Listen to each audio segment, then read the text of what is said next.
আসসালামু আলাইকুম, চলে আইছি তোমাদের লিন্ডা ভাবি। আজকে কিন্তু অনেক দিন পরে এই যে বিরিয়ানি রানবো তোমাদের সামনে। এত পরিমাণে খাতি মন চাচ্ছিল, মানে আর রান্নাই করা জুটতিছিল না, তো মনে করলাম আজকে রাইন্দেই ফেলবো, যা হবে হোক। আমার স্বামী আবার বিরিয়ানি পছন্দ করে না, সে আবার পান্তা ভাত পছন্দ করে, কিন্তু আমার তো মনে করো নজর আবার অন্য, মানে হাই লেভেলের। আমার আবার বিরিয়ানি ছাড়াই একদম ভাল লাগে না। তো এই যে এখনই কিন্তু পোলার চালটা একদম দিয়ে দিছি। আর ওইদিকে যে গোশ হয়ে গেছে সেইটা তোমাকে দেখালাম না, কারণ যে ওই যে রান্তি রান্তি মনে করো গ্যাস চলে গেছিল, তার মনে করতেছি আর দেখাচ্ছি না, গোশ তো রান্দাই হয়ে গেছে। তোমরা আর কি মানে গোশ আর কি রান্দা দেখবা।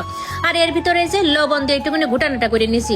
আর এর ভিতরে একদম কোনো মশলা মশলা দেবো না, কারণ যে একটু পরে গোশ দিয়ে দিতে হবে না, খামাকে কি করতে মশলা দিতে হবে, শুধু একটু ফুটাই যে তেল দিছি। আর এই যে মানে ঝাল দিয়ে দিলাম। শোনো, এই যে বিরিয়ানি আর ওই নুডলস একটুখানি তেল মশলা একটু কম করে দিলি বেশ ভালোই লাগে খাতি। তো এই যে এখন কিন্তু গোশটা ঢেলে দিয়ে দিলাম। ওই যে তোমরা আবার দেখি মাল মশলা এক গাদা ঝাড়ো, কি রে ভাই, এক গাদা ঝাড়িয়ে কোনো লাভ আছে? গোশ তো দিতেই হইবে না, গোশের মধ্যে তো মনে করো সব মাল মশলা তো সবকিছুই থাকে। আমি কিন্তু একদম কম মশলায় কিন্তু বিরিয়ানি রান্না করি, আমার হাতের বিরিয়ানি সবাই অনেক বেশি পছন্দ করে। তো এই যে বিরিয়ানি মশলাও কিন্তু দিয়ে দিলাম খান্টিক, ওই যে গোশের ভিতরেও দিয়েছি, আবার কিন্তু আবার পরে আবার খান্টিক মাছ ভালো করে এই যে নাড়াচাড়া করে নিচ্ছি। আর ওইদিকে কিন্তু রাইস কুকারে যে গরম পানি বসাই দিছিলাম, গরম হয়ে গেছে ওইদিকে। তো যাই হোক, এখনই কিন্তু মানে ঢাইলে দিচ্ছি আর কি গরম পানি। আর গরম পানি না দিলে তো মানে আবার হবে না। এর ভিতরে কিন্তু টক দইও দিছিলাম ওই যে গোশের মধ্যে।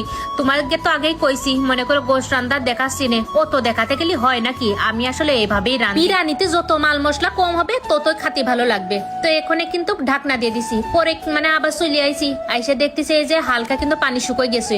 আর ওই দেখি ঘি দিছিলাম না, ঘির কথা হঠাৎ করে মনে হলো, আল্লাহ বড় লোকে খাবার রান্তেছি, সেই জায়গায় যদি ঘি না দিই তাহলে আবার মানছমার আবার সব চলে যাবে না।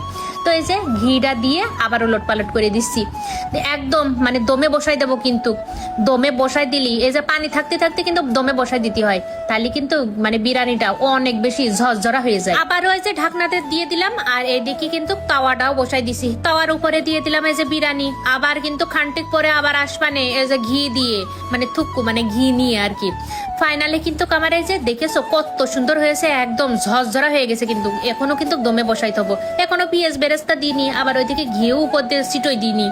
তো এই যে দেখতেই তো পারতেছো, আজকের এই বিরিয়ানিটা কিন্তু খাতি কিন্তু সেই স্বাদ হয়েছিল। অন্য কিছু আর শেয়ার করতেছি না, আজকে যে বিরিয়ানি রান্ধেছি সেইটাই তোমার সাথে মানে তোমাদের সাথে আর কি শেয়ার করলাম। ভিডিওটা কিরাম হয়েছে অবশ্যই কিন্তু জানাবা, না জানলে একদম মন কিন্তু খুব খারাপ হয়েছে। অনেকে আমার থেকে অনেক ভালো রাঁধুনি, কিন্তু আমার মনে হয় আমার বিরিয়ানির উপরে আর আমার হাতের বিরিয়ানি ছাড়া আমি আবার খাতে পারি না। দোকানতেও মনে করে রেস্টুরেন্টে কিনে খাবা নে, তার থেকে নিজের রাইন্দা খাতে বেশ ভালো লাগে।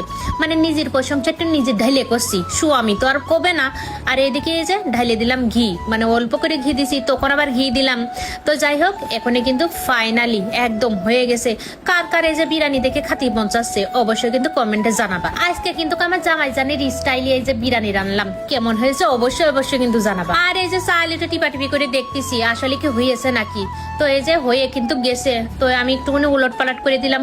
আমি আবার ঘাড়ের উপরে বসে রয়েছে, সে আবার যাবে আর এক জায়গায়। সে আবার বলতেছে তাড়াতাড়ি বিরিয়ানি দাও, খাইয়ে তারপরে যাব। ফাইনালি কিন্তু হয়ে গেছে।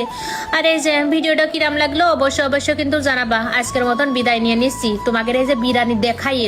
আর এই যে লিন্ডা ভাবির হাতের বিরিয়ানি রান্না খাতে গেলে কিন্তু আমার বাড়ি চলে আসতে হবে। Tata, bye bye, love you.